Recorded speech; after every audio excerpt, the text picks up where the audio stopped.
Next देखिए, next topic रहेगा, आज का हमारा टॉपिक रहेगा सम स्टैटिकल टर्म्स। सम स्टैटिकल टर्म्स के बारे में हम बात करेंगे कि कुछ बेसिक जो आपकी स्टैटिकल टर्म रहेगी वो कौन कौन सी टर्म है। टर्मिनोलॉजी आप बोल सकते हो, वैसे हम अभी जो लास्ट लेक्चर हमने किया उसके अंदर हम डिस्कस भी करके आए हैं। तो यहाँ पर हम कुछ टर्म्स की बात करेंगे, रो डाटा और डाटा की बात करते हैं। सो रो डाटा क्या होता है, जो आपका ओरिजिनल फॉर्म में होता है उसको हम बोलते हैं रो डाटा बोलते हैं। ओके, स्टेटिस्टिकल टेक्निक अप्लाई करने से पहले का जो हमारा डाटा होता है वो क्या होता है, आपका रो डाटा। नेक्स्ट फिर हम बात करते हैं वेरिएबल और वेरिएंट की हम बात करेंगे।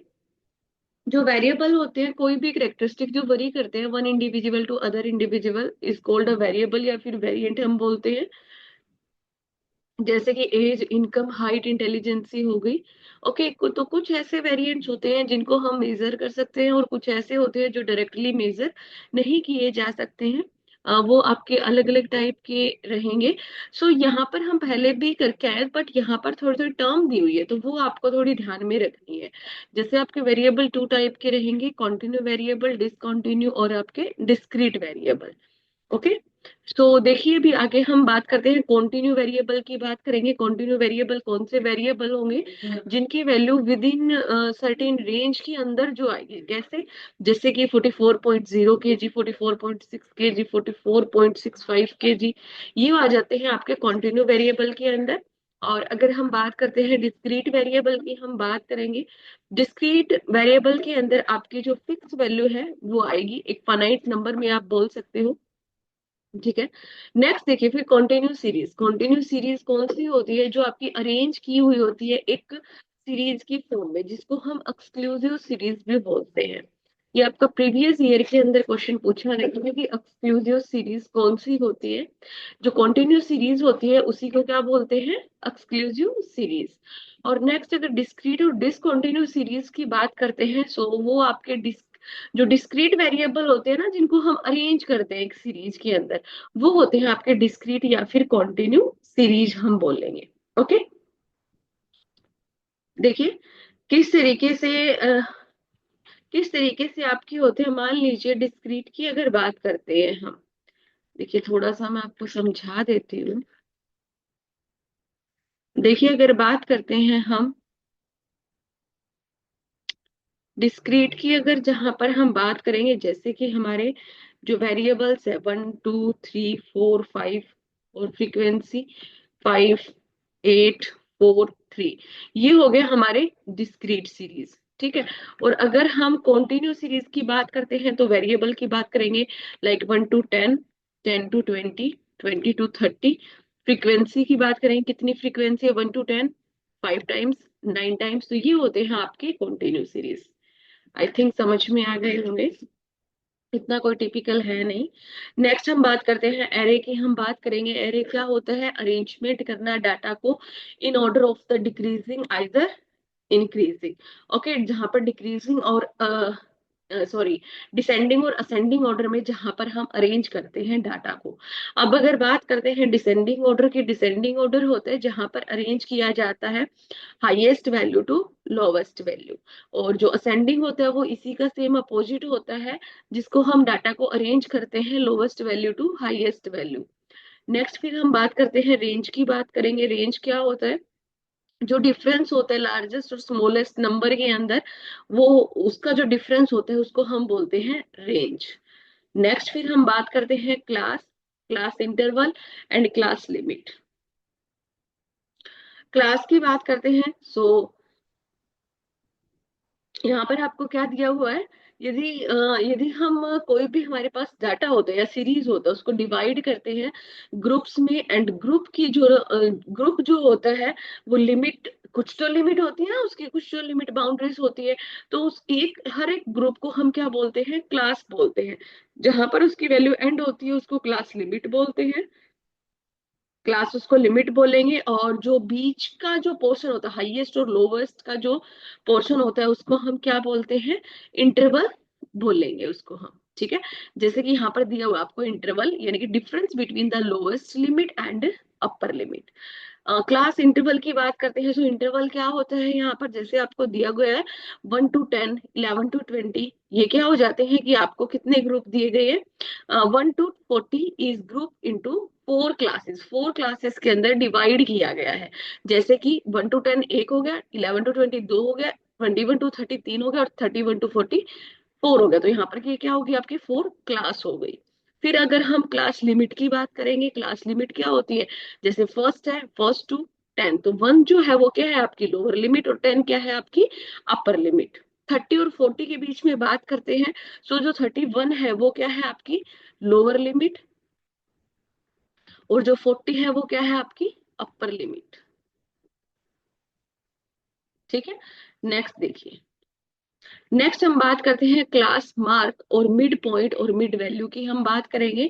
मिड वैल्यू कौन सी होगी, सेंट्रल वैल्यू को हम मिड वैल्यू बोलते हैं। कैलकुलेशन कैसे करेंगे, लोअर क्लास लिमिट प्लस में upper class limit divide by 2। Class magnitude की हम बात करते हैं, सो क्लास मैग्नीट्यूड क्या होगा, difference between upper class boundary and lower class boundary is called a class magnitude. Next फिर इंक्लूसिव आ जाता है और एक्सक्लूसिव सीरीज आ जाती है, प्रीवियस ईयर के अंदर क्वेश्चन आया हुआ है। सो ये आप ध्यान से कर लेना, जो एक्सक्लूसिव सीरीज होता है उसको हम कॉन्टिन्यू सीरीज बोलते हैं, इंक्लूसिव जो होता है उसको हम डिसकंटिन्यू सीरीज बोलते हैं। ये ध्यान रख लेना, पेपर के अंदर बहुत बार पूछा गया, कंफ्यूजिंग टर्म है थोड़ी सी, ठीक है, तो ध्यान कर लेना कि हम इनको बोलते क्या है। सो देखिए, जैसे कि डिसकंटिन्यू इंक्लूसिव की अगर जहां पर बात करते हैं, तो इसका मतलब क्या हुआ कि जो डिसकंटिन्यू होती है 0 to 5, 6 to यहाँ पर आपका आएगा, फिर 6 to 10 आएगा यहाँ पर, फिर आपका 11 to 15, फिर 16 to 20। ये क्या होती है इंक्लूसिव, यानी कि कॉन्टिन्यूटी में नहीं है। अब कॉन्टिन्यूटी में कैसे होगी, कॉन्टिन्यूटी में ऐसे होगी 0 to 5, 5 to 10, 10 to 15, यानी कि यहाँ पर जो सेम जो नंबर है, जो अपर लिमिट है वो ही यहाँ पर लोअर लिमिट है, वो होती है आपकी एक्सक्लूसिव और कॉन्टिन्यू सीरीज हम बोलते हैं। ठीक है, यही बस डिफरेंस है इसके अंदर। नेक्स्ट फिर हम बात करते हैं कि किस तरीके से हम कन्वर्जन करेंगे, डिसकंटिन्यू को कंटिन्यू बनाएंगे। ठीक है, तो यहाँ पर वैसे तो स्टेप बाय स्टेप दिया हुआ है, आप स्टेप को पढ़ सकते हो, बट मैं आपको डायरेक्टली बता देती हूँ। हम क्या करेंगे, जो हमें लोअर लिमिट दी हुई है उसके अंदर से हाफ हम लेस कर देंगे, और जो हमारी अपर लिमिट है उसके अंदर हाफ हम ऐड कर देंगे, तो हमारी क्या आ जाएगी, पूरी की पूरी सीरीज आपकी कॉन्टिन्यू सीरीज बन जाएगी, और कैलकुलेशन करना हमारे लिए इजी हो जाता है।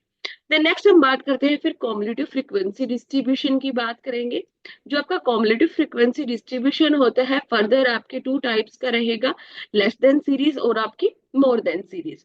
लेस देन सीरीज का मतलब क्या होता है, जैसे मान लीजिए सपोज आपको एक क्वेश्चन दिया गया है, मार्क्स ऑब्टेन 30, 40, 40 to 50, 50 to 60, कितने कितने स्टूडेंट्स के आए हैं। So less than cumulative series किस तरीके से अरेंज की जाएगी, देखिए, लेस देन 40 कितने स्टूडेंट्स के आए, 8 स्टूडेंट्स के आए। लेस देन 50 कितने के आए, 20 के आए। उसी तरीके से मोर देन कॉम्पिटिटिव सीरीज अगर हमें बनानी है, तो हम कैसे बनाएंगे, मोर देन 30 100 के, मोर देन 40 92 के। तो इस तरीके से आपकी बनती है, मोर देन और लेस देन का कंसेप्ट इसके अंदर इंक्लूड होता है। देन फिर हम बात करते हैं, देखिए, फिर हम बात करेंगे रिलेटिव फ्रीक्वेंसी की बात करेंगे और परसेंटेज फ्रीक्वेंसी की बात करेंगे। जो रिलेटिव फ्रीक्वेंसी होती है उसको हम एक्सप्रेस करते हैं एज अ फ्रिक्शन और परसेंटेज टर्म में हम क्या करेंगे, प्रेजेंट करेंगे, जिसको हम रिलेटिव फ्रीक्वेंसी भी बोलते हैं। फॉर्मूला रहेगा class frequency divide by total frequency. Percentage frequency की बात करते हैं, जो परसेंटेज फ्रीक्वेंसी क्या होती है, जहां पर परसेंटेज के अंदर आप शो करते हो, जैसा कि आपको टेबल के अंदर दिखाया गया है। आइए देखिए, यहाँ पर ये दिया हुआ परसेंटेज में, रिलेटिव में। देन नेक्स्ट देखिए, फिर नेक्स्ट हम बात करते हैं बाई वेरिएंट और two way frequency distribution. Two way frequency distribution क्या होता है, जहां पर वन वे वेरिएबल होता है, वो तो वन वेरिएबल या फिर यूनी वेरिएबल फ्रीक्वेंसी डिस्ट्रीब्यूशन बोलेंगे। इसका भी क्वेश्चन प्रीवियस ईयर में आया हुआ है, जहां पर हमें कोई भी दो सब्जेक्ट हो सकते हैं, दो स्टूडेंट हो सकते हैं, कोई भी जो दो वेरिएबल होते हैं उनकी इंफॉर्मेशन देते हैं, या फिर वो टेबल होती है, उसको हम बोलते हैं by variant frequency table. Next, mode of presentation of data, यानी कि किस किस तरीके से हम डाटा को प्रेजेंट कर सकते हैं, कौन कौन से मोड होते हैं जो आपके स्टेट के अंदर हम पढ़ेंगे। तो यहाँ पर आपके mode of presentation of data के अंदर number 1 is a textual presentation, number 2 is a tabular presentation और टेबुलेशन भी हम इसको बोलते हैं, और नंबर 3 की हम बात करते हैं डायग्रामेटिक प्रेजेंटेशन। ओके, सो यहाँ पर वन बाय वन हम डिस्कस करेंगे कि सबसे पहले हम बात करेंगे टेक्सचुअल प्रेजेंटेशन की। टेक्सचुअल प्रेजेंटेशन क्या होती है कि जो आपको बाय टेक्स्ट मिलती है या फिर जिसकी आपको इंफॉर्मेशन प्रेजेंट की जाती है, पैराग्राफ फॉर्म में आप लगा सकते हो, नंबर ऑफ पैराज में लगा सकते हो, जैसे यहाँ पर एग्जांपल आपको दिया हुआ है। हर एक जो टॉपिक है, हर एक जो डाटा है, जो भी डाटा कलेक्शन का चैप्टर हम पढ़ रहे हैं उसके अंदर आपको हर एक का सेपरेट एग्जांपल मिल जाएगा। मैं आपको यहाँ पर कंसेप्ट पूरा का पूरा कंप्लीट समझा रही हूँ, बट आप एग्जाम्पल अपने तरीके से देख सकते हो कंसेप्ट को समझने के लिए। नेक्स्ट फिर हम बात करते हैं टेबुलर प्रेजेंटेशन और टेबुलेशन ऑफ डाटा। क्या डिफरेंस रहेगा, क्या होता है आपका, दोनों वैसे सेम ही होते हैं, बट क्या होता है हम बोल सकते हैं इसको, ठीक है। यानी कि टेबुलर प्रेजेंटेशन भी और टेबुलेशन ऑफ डाटा भी एक साइंटिफिक प्रोसेस होती है जो कि यूज की जाती है डाटा को कलेक्ट करने के लिए और अंडरस्टैंडेबल फॉर्म में बनाने के लिए। लॉजिकल और सिस्टमेटिक अरेंजमेंट होता है स्टेटिस्टिकल डाटा का रो और कॉलम में। ऑब्जेक्टिव क्या रहेगा टेबुलेशन का, मेन ऑब्जेक्टिव क्या रहता है, हम टेबुलेशन फॉर्म में क्यों कन्वर्ट करते हैं, हमारा जो कॉम्प्लेक्स डाटा होता है उसको सिंप्लीफाई करने के लिए, क्लेरिफाई करने के लिए हमारा ऑब्जेक्टिव क्या है इन्वेस्टिगेशन का, इकोनॉमिक स्पेस के लिए, इकोनोमाइज स्पेस के लिए, ठीक है, यानी कि जगह की बचत करने के लिए, जगह की बचत करने के लिए।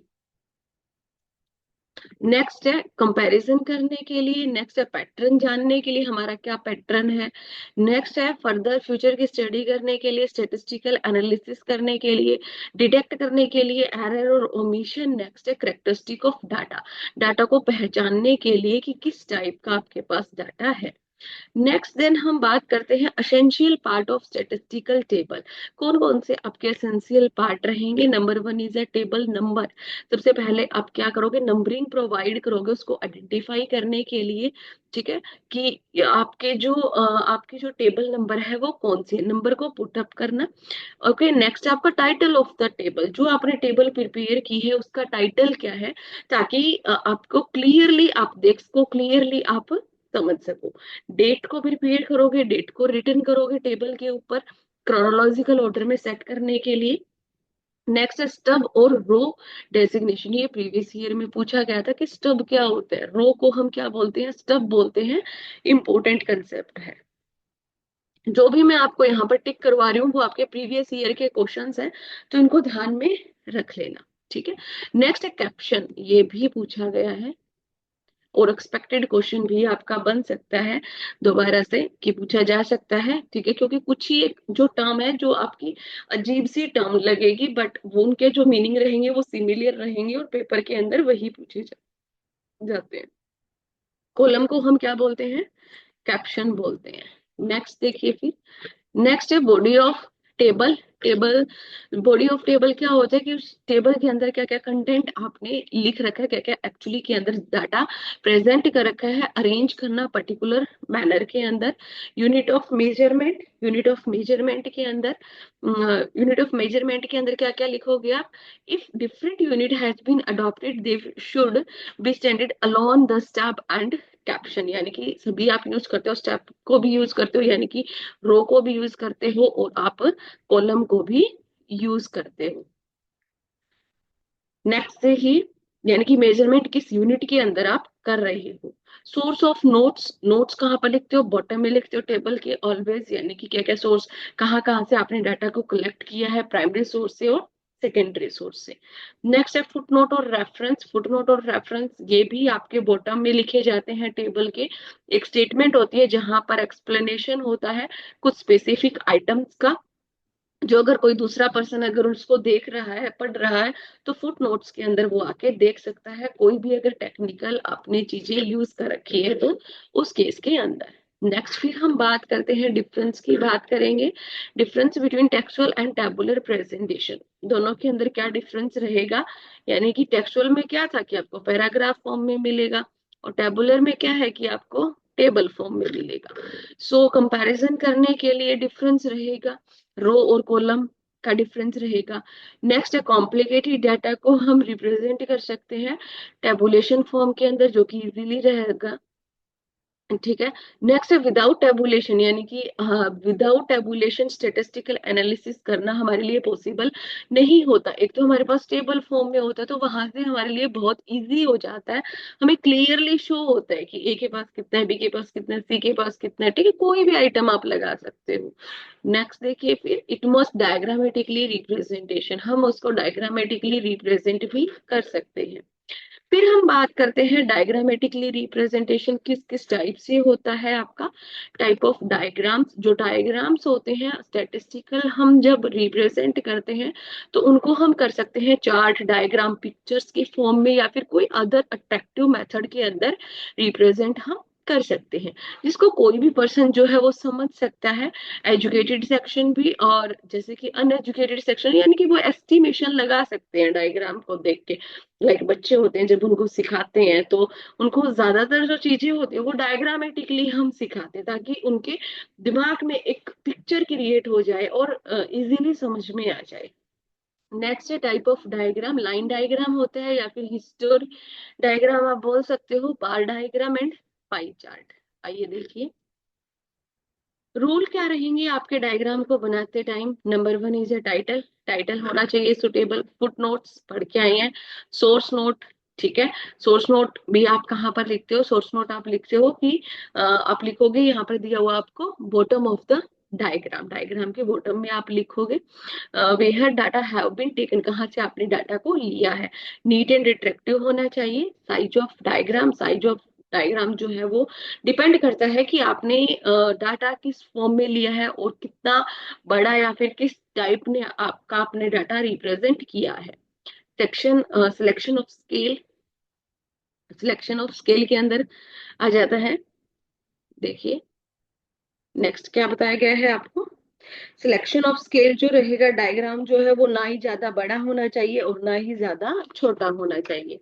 नेक्स्ट हम बात करते हैं इंडेक्स की, इंडेक्स होना चाहिए, यानी कि या तो शेड्स अलग अलग होनी चाहिए, कलर अलग अलग होना चाहिए, लाइनिंग अलग अलग होनी चाहिए, डिजाइन अलग अलग होना चाहिए, ताकि अलग अलग डायग्राम का अलग अलग एस्टिमेशन लग सके। सिंपलिसिटी, सिंपलिसिटी के अंदर क्या आ जाता है, सिंपल होना चाहिए as well as possible that, कि आपका सिंपल डायग्राम हो जो कि लेमैन की लैंग्वेज में अगर हम बोले तो उसको इजीली समझ में आए। ठीक है, जो अगर मैथमेटिकल बैकग्राउंड से नहीं है वो भी उस डायग्राम को समझ सके। नेक्स्ट देखिए, नाइन्थ पॉइंट देखिए आप। नाइन्थ पॉइंट के अंदर आ जाता है proportion between length and breadth. क्या क्या प्रोपोर्शन के अंदर हम क्या पढ़ते हैं, length and breadth of the diagram should consist, consist का मतलब यानी कि सेम रहनी चाहिए, अलग अलग नहीं होनी चाहिए। नेक्स्ट है choose of diagram, choose of diagram, किस तरीके का जो डायग्राम है वो हम सिलेक्ट करेंगे। डिफरेंट डिफरेंट टाइप के आपके डायग्राम होते हैं। आइए देखिए पढ़ते हैं हम डायग्राम के बारे में भी। देखिए नंबर वन हम पढ़ेंगे लाइन डायग्राम और हिस्टोरीग्राम। लाइन डायग्राम कौन सा होता है, लाइन डायग्राम के अंदर आपका सिंपल एक डायग्राम रहेगा जहां पर लाइनिंग के तरीके से शो किया जाएगा, जहां पर एक्स एक्सिस होते हैं और आपका वाई एक्सिस होएगा। ठीक है, एक्स एक्सिस यानी कि एक आइटम को रिप्रेजेंट करेगा, जैसे कि आपको मैं डायग्राम दिखा देती हूँ, वहां से आपको समझ ही आ जाएगा। देखिए यहाँ पर आपको दिया हुआ है, जैसे बनाते थे ना आप 9th 10th के अंदर डायग्राम बनाए होंगे आपने। ठीक है, यहाँ पर क्या प्रेजेंट कर रहा है, ए बी, इस तरीके से लाइनिंग की फॉर्म में। फिर हम बात करते हैं बार डायग्राम की। बार डायग्राम भी आपका एक सिंपलेस्ट फॉर्म है या फिर एक टाइप है ग्राफ डायग्राम का ही बार डायग्राम। बार डायग्राम आपके लिए यूजफुल रहेगा इन कंपेयरिंग द क्वालिटेटिव और quantitative data of discrete type, दोनों ही टाइप के जो डाटा होते हैं उसको प्रेजेंट करने के लिए। एंड इसके अंदर क्या होगा कि it consist number of bars, number of bars और रेक्टेंगुलर होते हैं, जो कि यूनिफॉर्म रहेगी, विड्थ एंड इक्वल स्पेस रहेगा। Between on the x axis के अंदर क्या रहेगा, इक्वल स्पेस रहेगा। किस तरीके से रहेगा इसका भी मैं आपको डायग्राम शो कर देती हूँ। और ये आपके बार डायग्राम, ये आपके 6 टाइप के दिए हुए हैं। सिंपल बार डायग्राम, मल्टीपल और group bar diagram, sub division और component bar diagram, percentage sub divide bar diagram, and next है डेविएशन और bilateral bar diagram and broken bar. आइए देखिए वन बाय वन हम देखते हैं। Number 1 is a simple bar diagram. तो simple bar diagram में क्या होता है, जहां पर हम कंपैरिजन करते हैं टू और मोर आइटम्स का रिलेटेड टू अ वेरिएबल, जो किसी वेरिएबल से रिलेटेड होते हैं, टू या फिर टू से ज्यादा आइटम्स। जैसे कि यहाँ पर आपको दिया गया है 1998 के अंदर जो है वो आपका राइस कितने टन हुआ, ठीक है। तो उसको आप अरेंज करते हो, अरेंज करने के बाद आप डायग्राम फॉर्म के अंदर प्रेजेंट करते हो। जैसे अगर कोई पूछे कि कब सबसे ज्यादा जो है वो राइस का प्रोडक्शन हुआ टन के अंदर, तो कब हुआ, 2003 के अंदर। आपको ये सिंपली दिख रहा है, ठीक है। तो इस तरीके से ही ये प्रेजेंट किया जाता है। फिर अगर हम मल्टीपल और ग्रुप बार डायग्राम की बात करते हैं, तो इसके अंदर होता है जो हमें मल्टीपल आइटम्स की नॉलेज देता है, या फिर मल्टीपल हम बार डायग्राम बनाते हैं, नंबर ऑफ आइटम्स को इंक्लूड करते हैं। इसके अंदर क्या क्या आ जाएगा आपका, जहां पर डाटा असेंडिंग और डिसेंडिंग ऑर्डर में हम अरेंज करेंगे, ठीक है। अरेंज करने के बाद इसको हम डिफरेंट डिफरेंट शेड्स या फिर कलर भी दे सकते हैं हर एक इस कैटेगरी को। जैसे कि यहाँ पर आपको दिया गया 1999 के अंदर आपका प्रोसीड और कोस्ट, दो चीजें दे दी गई ना यहाँ पे। और उसके बाद यहाँ पर दिया प्रोसीड एंड कोस्ट, कोस्ट किस हिसाब से आई आपकी। तो वो आता है आपका मल्टीपल या फिर ग्रुप बार डायग्राम हम जिसको बोलेंगे। नेक्स्ट देखिए फिर component bar diagram. Component bar diagram कौन से डायग्राम होंगे, कंपोनेंट जो बार डायग्राम है उसको हम सब डिवाइडेड भी बोलते हैं। सब डिवाइड जो कि अब्सोल्यूट क्वांटिटी को शो करेगा, ठीक है। वो होते हैं आपके कंपोनेंट बार डायग्राम। जो कंपोनेंट बार डायग्राम होते हैं ना, वो देखिए यहाँ पर देख लो, आपको डायग्राम दिया हुआ है। यहाँ पर जो ये आपको शो कर रहा है, अलग अलग 3 चीजों को शो कर रहा है। कितने को शो कर रहा है, 3 चीजों को शो कर रहा है ये यहाँ पर। और अब्सोल्यूट क्वांटिटी को शो कर रहा है। नेक्स्ट देखिए फिर परसेंटेज की जहां पर हम बात करते हैं, तो फुल ऑफ परसेंटेज, यानी कि एक जो आपका रेक्टेंगुलर है वो कितना है अपने आप के अंदर 100%। 100% के अंदर फिर फर्दर डिवाइड कर दिए गए हैं अलग अलग के अंदर, ठीक है। यहाँ पर दिया हुआ है वन और मोर देन वन बार होते हैं वेयर द बार टोटल 100%, जिसको हम बोलते हैं परसेंटेज सब डिवाइडेड बार डायग्राम। नेक्स्ट देखिए फिर डेविएशन बार की बात करते हैं। डेविएशन बार के अंदर क्या होता है, आपकी एक बेसलाइन रहेगी, ठीक है। और जो आपकी बेसलाइन रहता है वहां पर आपका क्या, मान लीजिए यहाँ पर ये प्रॉफिट को रिप्रेजेंट कर रहा है, और ये आपके 1 मिनट, ये आपके लॉस को रिप्रेजेंट कर रहा है, यानी कि किस ईयर में कितना प्रॉफिट हुआ है और कितना लॉस हुआ, दोनों चीजों को ये शो करेगा, ठीक है। तो उसको हम क्या बोलेंगे, उसको हम क्या बोलेंगे, डेविएशन, डेविएशन बार बोलेंगे। देन नेक्स्ट देखिए फिर ब्रोकन बार। ब्रोकन बार के अंदर क्या होगा, ब्रोकन बार के अंदर थोड़ा सा आप समझ लीजिए। ब्रोकन बार में होते जैसे होता तो इस तरीके से ही है जैसे हम पढ़ के आए हैं, सिंपल। यानी कि इस तरीके से यहाँ पर आपको क्या दे दी गई है, कुछ भी क्वांटिटी लगा सकते हो, कोस्ट आप लगा सकते हो। बट मान लीजिए सपोज यहाँ पर है ना आपकी एक के अंदर बहुत ज्यादा हैवी कोस्ट आ गई है, ठीक है। बहुत ज्यादा हैवी कॉस्ट आ गई है। मान लीजिए सपोज ये यहाँ पर कितने कितने का डिफरेंस है, 100 का डिफरेंस है, तो 500 का डिफरेंस आ गया है, ठीक है। तो आप यहाँ पर मान लीजिए यहाँ पर कितना है आपका, 500 है यहाँ, ठीक है। तो डायरेक्टली 500 का आ गया तो 1000। तो यहाँ पर आपको क्या करना पड़ेगा, बार इस तरीके से लगाना पड़ेगा। और यहाँ पर जो बनेगा, ये डायग्राम लगा लीजिए, इस तरीके से स्पेस छूट के और यहाँ पे इस तरीके से बन जाएगा। ये होता है आपका ब्रोकन बार, जहां पर आप वैल्यू को क्या कर रहे हो, चेंज कर रहे हो। यहाँ तक आपका सेम डिफरेंस चला, आगे आपका डिफरेंस ज्यादा बढ़ गया है, ठीक है। तो उस केस के अंदर बनाए जाते हैं आपके ब्रोकन बार। नेक्स्ट देखिए पाई डायग्राम और एंगुलर डायग्राम। पाई डायग्राम और एंगुलर डायग्राम कौन से होते हैं, पाई डायग्राम का ही दूसरा नाम है एंगुलर डायग्राम। आपका एक्सपेक्टेड क्वेश्चन बन सकता है ये, ठीक है, कि पाई डायग्राम को हम क्या बोलते हैं, या फिर अलग तरीके से स्टेटमेंट वाइज दे दे तो उसको हम क्या बोलेंगे, एंगुलर डायग्राम भी हम बोल सकते हैं। जो कि एक सर्कल में होता है, पूरा सर्कल जो है वो टोटल वैल्यू को रिप्रेजेंट करता है, और जो डिफरेंट डिफरेंट सर्कल सेक्टर होंगे सर्कल के अंदर, वो डिफरेंट डिफरेंट क्राइटेरिया को क्या करेंगे, रिप्रेजेंट करेंगे। और सर्कल जो डिवाइड होता है सेक्टर के अंदर, उसको हम रेडी बोलते हैं। एंड नेक्स्ट, अगर एरिया ऑफ सेक्टर की हम बात करते हैं तो उसको हम क्या बोलते हैं, सेंटर बोलेंगे। जैसे इस तरीके से होता है आपका, ये होता है आपका पाई डायग्राम। एग्जाम्पल भी दिया हुआ है, जैसे कि यहाँ पर आपको देखिए, ये पूरा का पूरा 360 डिग्री का है, 360 डिग्री के अंदर फर्दर डिवाइड कर दिए गए हैं। देन नेक्स्ट देखिए, presentation data bye frequency distribution. Frequency distribution के अंदर हम किस तरीके से प्रेजेंट करते हैं डाटा को। स्टैटिकल जो डाटा होता है वो कलेक्ट करते हैं पर्टिकुलर ऑर्डर के अंदर, और जिसको हम प्रेजेंट करते हैं।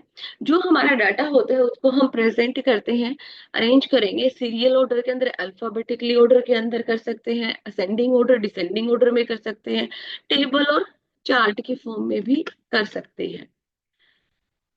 देन नेक्स्ट है graph of frequency diagram. Graph किस किस तरीके से बनाती है, histogram, frequency polygon, and next frequency curve और कॉम्युलेटिव फ्रीक्वेंसी कर्व और ओगिव कर्व। ये प्रीवियस ईयर के अंदर पूछा गया है। कॉम्युलेटिव फ्रीक्वेंसी को ही हम ओगिव कर्व भी बोलते हैं। हिस्टोग्राम के अंदर सेम एज इट इज रहेगा, जो हम पीछे पढ़ के आए हैं वही रहेगा हिस्टोग्राम के अंदर। 1 मिनट। हम्म। तो यहाँ पर रेक्टेंगुलर फॉर्म के अंदर रिप्रेजेंट किया जाएगा डाटा को। देखिए इस तरीके से रिप्रेजेंट किया जाएगा डाटा को। नेक्स्ट देखिए फिर आप नेक्स्ट हम बात करते हैं, जो हिस्टोग्राम होता है ना, वो आपका इक्वल इंटरवल में भी होता है और आपका अनइक्वल इंटरवल में भी होता है। तो क्या डिफरेंस रहेगा देखिए इन दोनों के अंदर। जो हमारा इक्वल इंटरवल के अंदर होता है उसके अंदर आएगा सेम जो इंटरवल रहेगा, ठीक है। और जो हमारा रहेगा, जो अनइक्वल के अंदर होता है, वहां पर सेम इंटरवल के अंदर नहीं रहेगा, वहां पर हमें क्या करना पड़ेगा, कन्वर्ट करना पड़ेगा कंटिन्यू के अंदर। अब हम कन्वर्ट कैसे करेंगे, कि जहां पर हम कन्वर्ट करेंगे एक्सक्लूसिव सीरीज को इंक्लूसिव सीरीज के अंदर, ठीक है। ये हम पहले सीख के ही आए हैं कि हम किस तरीके से कन्वर्ट करते हैं। समझ में नहीं आया तो पीछे आप वीडियो को दोबारा से देख सकते हो। नेक्स्ट फिर बात करते हैं फ्रीक्वेंसी पॉलीगन, पॉलीगॉन। सो फ्रीक्वेंसी पॉलीगॉन क्या होता है, अगर हम बात करते हैं फ्रीक्वेंसी पॉलीगॉन को, तो आपकी एक लाइन ग्राफ होती है ग्राफिकल रिप्रेजेंटेशन करने के लिए फ्रीक्वेंसी डिस्ट्रीब्यूशन को, ठीक है। जो कि क्या करेगी, जो आपकी फ्रीक्वेंसी पॉलीगॉन होती है वो क्या करती है कि जो टॉप होती है, उसको टच करेगी, ठीक है, स्ट्रेट लाइन के अंदर और ज्वाइन करेगी। देखिए एक बार एग्जांपल दिखा देती हूँ मैं आपको। ये रहा, ये जो लाइन है इसको हम क्या बोलेंगे, ये देखिए, ये यहाँ से आपको मिड पॉइंट से जो कट कर रही है, हर एक जो रेक्टेंगुलर पोर्शन के अंदर दिया हुआ है ना, तो उसको आपके मिड से क्या कर रही है, कट कर रही है। इसको हम बोलते हैं फ्रीक्वेंसी पॉलीगन हम बोलेंगे। नेक्स्ट अगर बात करते हैं, अगर सेपरेट बनाएंगे तो इस तरीके से बन जाएगा। अब बात करते हैं फिर फ्रीक्वेंसी, हम कर्व की बात करेंगे। जो फ्रीक्वेंसी आपका कर्व बनाया जाता है वो स्मूथली बनाया जाता है, फ्री हैंड से आपका बनाया जाएगा फ्रीक्वेंसी कर्व। इसका भी एग्जांपल ये देखिए, तीनों का ही एग्जांपल आपको यहाँ पर मिल जाएगा। इससे पहले मैं थोड़ा आपको ये पढ़ा देती हूँ, कॉम्युलेटिव फ्रीक्वेंसी कर्व और ओगिव कर्व। जो कॉम्युलेटिव फ्रीक्वेंसी कर्व होता है उसी को हम क्या बोलते हैं, ओगिव कर्व हम बोलते हैं। और ओगिव कर्व जो है वो आपका बनाया जाता है डाटा कॉम्युलेटेड डाउनवर्ड। जो आपका डाटा कॉम्युलेटेड किया जाता है, जो डाउनवर्ड किया जाएगा, जिसको हम बोलेंगे लेस देन बोलेंगे। और जो आपका अपवर्ड अगर कॉम्युलेट किया गया है उसको हम क्या बोलते हैं, मोर देन ओगिव कर्व हम बोलेंगे। ये चीजें ध्यान में रखनी है। और जो ओगिव होता है वो यूज किया जाता है फाइंड आउट करने के लिए median, quartile, decile and percentile. Okay. और ये जो ग्राफ होता है ये आपका रिप्रेजेंट करता है डाटा कॉम्युलेटिव फ्रीक्वेंसी डिस्ट्रीब्यूशन के लिए यूज किया जाता है। किस किस तरीके से हम रिप्रेजेंट करते हैं, सो आइए आपको डायग्राम के अंदर दिया हुआ है किस तरीके से करेंगे। देखिए, सबसे पहले आपने क्या बनाया, यहाँ पर डायग्राम बनाया, जो हम हिस्टोग्राम का हम पढ़ के आए हैं उसी तरीके से डायग्राम बनाया। फिर यानी कि ये क्या हो गया, आपका हिस्टोग्राम हो गया। फिर अगर बात करते हैं हम फ्रीक्वेंसी पॉलीगॉन की, हम बात करेंगे जो कि मिड से क्या करेगा, कट करेगा हर एक हिस्टोग्राम को। और जो फ्रीक्वेंसी कर्व है वो फ्रीक्वेंसी कर्व आपका फ्री हैंड से बनाया जाएगा और जिसको हर एक हिस्टोग्राम को टच करेगा अपर लिमिट से। ओके, तो ये दोनों तीनों के अंदर डिफरेंस रहेगा। टू टाइप का आपका ओगिव होता है, लेस देन ओगिव होता है और आपका मोर देन ओगिव होगा। फिर आपको यहाँ पर डिटेल से स्टेप बाय स्टेप दिया गया है। ये आपका लोअर लेवल का दे दिया गया है, लेस देन का दे दिया गया है। ठीक है, ये आपको दोनों का दे दिया गया है, लेस देन ओगिव और आपका मोर देन ओगिव। सो आपका जो लेसन है वो यहाँ पर खत्म होता है। हमने सारा जो डाटा कलेक्शन है उसके बारे में हमने डिटेल से डिस्कस किया है। इसके अंदर कोई भी ऐसी चीज नहीं है जो आपकी छूट गई है। अगर आप ये पूरा कंप्लीट लेसन कर लेते हो तो यहाँ से आपका जो है वो एक क्वेश्चन या फिर दो क्वेश्चन जो पेपर में आते हैं वो अ, ठीक होने के चांसेस आपके बहुत ज्यादा बढ़ जाएंगे, क्योंकि इसके अंदर ऐसा कुछ है नहीं। कुछ एक टर्मिनोलॉजी है जो आपको लर्न करनी है, एज इट इज आपको लर्न करनी है, इसके अंदर और कुछ ज्यादा नहीं करना है। और अगर कोई प्रॉब्लम है, कुछ इश्यू है, तो आप हमें कांटेक्ट कर सकते हैं 8708021109। Thank you all of you.